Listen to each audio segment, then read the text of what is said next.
गोटे थर ही से परस्पर भाव विचार को पसंद कर अधिकांश समय स्वामी आलोचना स्त्री मत न थाए स्त्री आलोचना स्वामी मत न थाए परस्पर विपरीत हो जाती अर्थात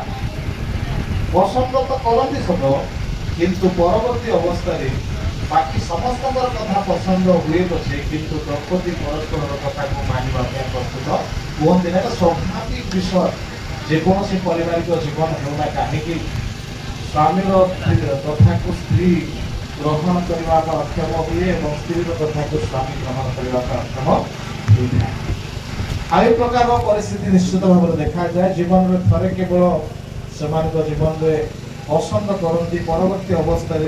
पसंद कर कारण धीरे धीरे कमी आस मोर कहबार मूल उद्देश्य आमर जीवन मध्य एक ख्रीष्टीय वातावरण जेबे पर्यंत न रही तेरे पर्यंत समृद्धि कि विस्तारित होबार विषय अल्प मात्र देखा जाए से मन रखा दरकार जो परिवार गठन हुए एक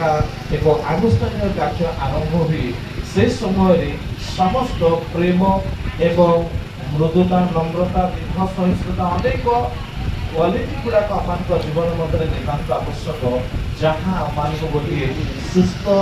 दंपति सुस्थ परिवार गठन करने आवश्यक होता है। अनेक समय निजक एक प्रकार निर्दोष सब्यस्त करने निमंते प्रयास करा जाए एवं निर्दोष सब्यस्त करने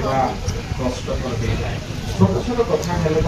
अनेक समय पारिवारिक जीवन मध्य अनेक निजर निर्दोष को सब्यस्त करने निमंते प्रयास करती जोटा कि असंभव विषय। धर्मशास्त्र बाइबल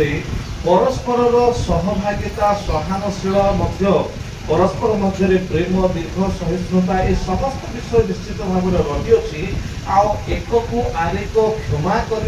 गुण नितांत भाव में आवश्यक रही समस्त धारण करने द्वारा गोटे सुस्थ परिवार गठन हो गोटे सुस्थ परिवेश गठन हो मंडली निमंते लाभदायक रही है। अनेक समय ये समस्त क्वालिटी आम मध्य देखा जापे ना जद्वारा आम जीवन मध्य अनेक समय मु ठीक अच्छे अन्य मान तुलन में आम प्रयास रही थाए निजर निर्दोषता को प्रमाण करने का अनेक समय अनेक चेष्टा करते विफल कहते गोटे विषय मुझे स्मरण में आनीदेवाई चाहिए जड़े एक प्रकार व्यक्ति आदि पुस्तक 40 अध्याय विषय उल्लेख करा जाए जोसेफ विषय तार 40 अध्याय 14-15 जदि आपने पढ़े प्रकृत भाव में से जड़े निर्दोष व्यक्ति थे किंतु दीर्घ वर्ष धरी से निजर निर्दोषता को प्रमाण करने चेष्टा कर विफल होते तेणु तार 40 अध्याय 14 और 15 पद प्रकार प्रकाश करे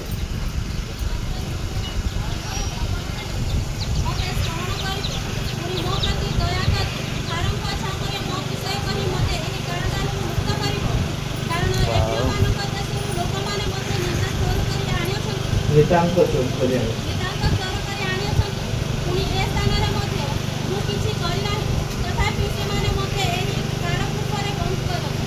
देखु जड़े निर्दोष व्यक्ति होते तार निर्दोषता को प्रमाण करने से प्रयास करते दीर्घ समय धरी से कारागार निक्षेप थे से कौन सी भूल कर किंतु तार भूल जे से करना से जड़े निर्दोष व्यक्ति अटंती यहाँ से सब्यस्त करने चेष्टा करें परवर्ती अवस्था जो पानपात्र बाहकों विषय आप जानी संपूर्ण भाव में व्याख्या करने चाहे ना स्थान में तमें जिते मंगल पाइब मो विषय तुम चिंता कर मुझे प्रकार कारागार मुक्त हेबी जेहेतु मुझे कौन दोष करना निर्दोष व्यक्ति तथापि स्थान में मुझे रही अच्छी तथापि से लोक किसी कला ना आज 40 अध्याय 23-15 आड़ को से पासरी गला लेखा माने से जो समस्त मंगलदान पाई से पासरी गला यार प्रयास रही पारा ना। ता परवर्ती अवस्था आप देखिए आउ जड़े विज्ञ व्यक्ति अच्छा जे कि आयुब जीवन मध्य जिते विभिन्न प्रकार समस्या देखागला आपण मैंने समस्ते जानती से सांग मान सम्मुखें दोषी सब्यस्त हो गए से निजर निर्दोषता को प्रमाण करने को व्यर्थ बोली से मन कले जदि आप देखिए आयुब पुस्तक तार 9 अध्याय 28 और 29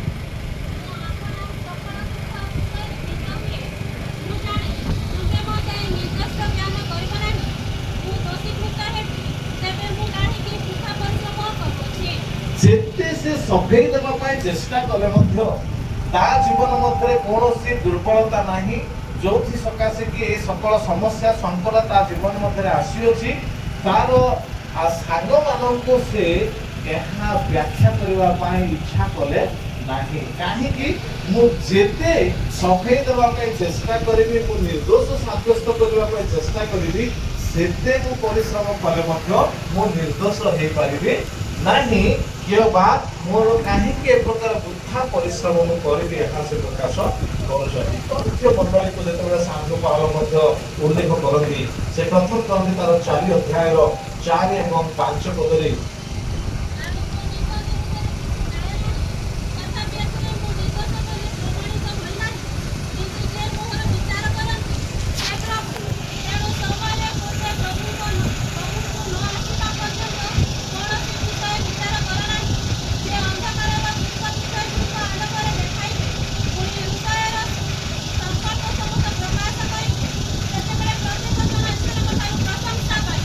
देखु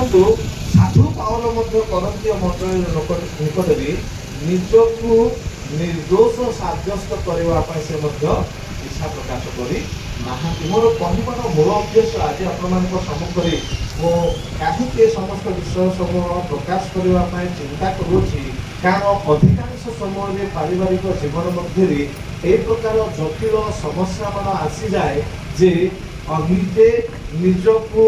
निर्दोष सब्यस्त करने निमंते प्रयास करा जाए किंतु कौन सी प्रकार समस्त विषय को समाधान पंथा को आने निमंते अनेक विफल होती से मोर जो प्रथम अंश मैंने अध्ययन करने को कही कलस्य पुस्तक गोटे सुस्थ परिवार गठन करने निजर निर्दोष सब्यस्त करने अपेक्षा से जीवन मध्य गोटे विषय मन रखा दरकार एक को आरेक क्षमा करने शिखा दरकार समस्त जीवन मध्य किसी ना कि दुर्बलता रही था किसी ना कि त्रुटि रही था तेणु परिवार मध्य जिते परिवार गठन हुए परस्पर मध्य एक आरेक क्षमा देवार मनोभाव जदि न थाए कि परस्पर को बुझार मनोभाव जदि न थाए अनेक समय परिवार गुड़ाक